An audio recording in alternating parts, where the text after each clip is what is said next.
Assalamualaikum. So hari ni saya nak baca satu komen. Ada seorang ni, dia cakap selepas proses forensik yang ini, ada ke proses yang lain? Jadi sebenarnya kalau dalam forensik ni dia ada banyak kan. Kalau kita buat NDT ataupun DT, satu tanpa musnah, satu pemusnah kan. Non-destructive testing ataupun destructive testing. Dia depends on client lah. Kalau macam projek di Sepang ni, klien nak tahu sama ada struktur yang sedia ada ni dapat tak tahan kapasiti dia. So dekat site kita ni ada dua, satu RC, satu steel.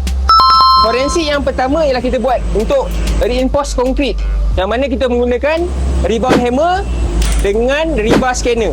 So untuk yang structure yang nombor dua, iaitu steel structure, kita menggunakan pull out test. Pull out test ni apa guys? Sebenarnya pull out test ni kita nak tahu kapasiti bolt joint steel structure tu. Jadi kita buat pull out ni, kita nak tahu sama ada berapa force yang kita boleh tarik daripada bolt tu.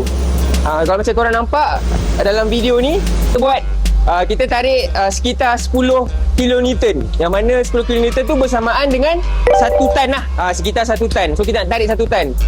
Sebab kita baru kita tahulah dekat join antara structure beam, I-beam dengan bolt ni tak capai kapasiti 10 kilonewton ni.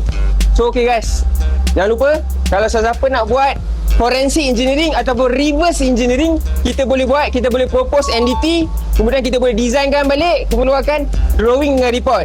Guys, jangan lupa nak forensik dengan LSB. Macam ni, bukan macam ni guys. Let LSB secure your investment.